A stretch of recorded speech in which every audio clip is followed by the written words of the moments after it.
you are a bit obsessive when it comes to your phone or your devices in general, this video is for you. It is time to disconnect in order to connect. We spend a lot of time on our devices, yes, me included. I think my average daily screen time is around 4 to 5 hours.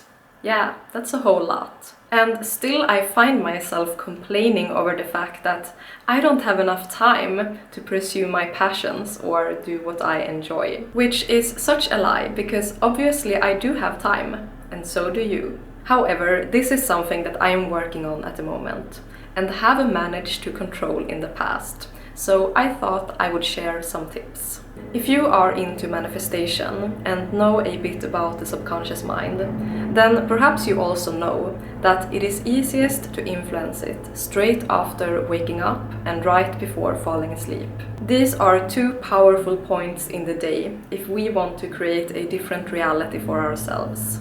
And it kind of goes without saying that choosing to scroll through your phone during these moments is the opposite of powerful. But trust me, I know that it can feel very relaxing to be on your device.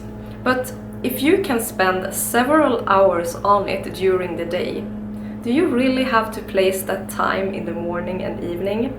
I'll answer that one for you. No, you don't.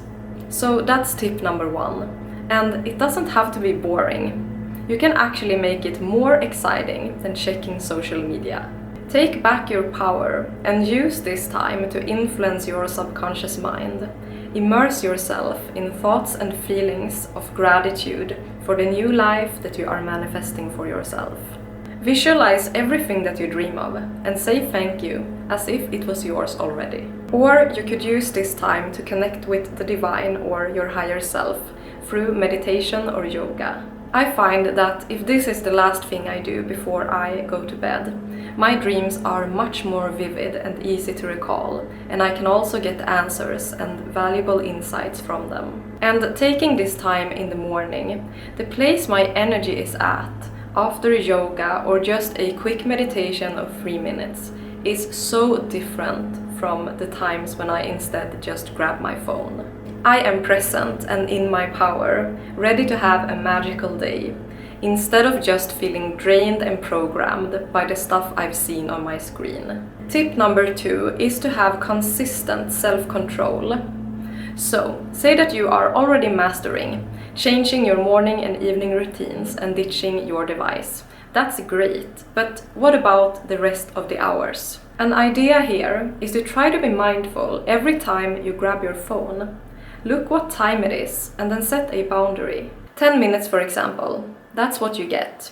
And my suggestion is to not go so much further beyond that, because then you will probably just fall back into old habits. Of course, it depends on what you're doing. I mean, if you're doing something important, maybe 10 minutes isn't enough.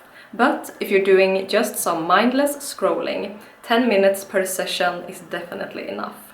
And if you're hardcore and want to challenge yourself, you can restrain even more. Like choosing a certain time in the day when you are allowed to use your phone, like no more than every 2 hours or just within a certain time span. Or you could dedicate a whole day to not being dedicated to your phone at all. No matter what you choose. Some adjustments are definitely called for, and I know you can do it, so just do it.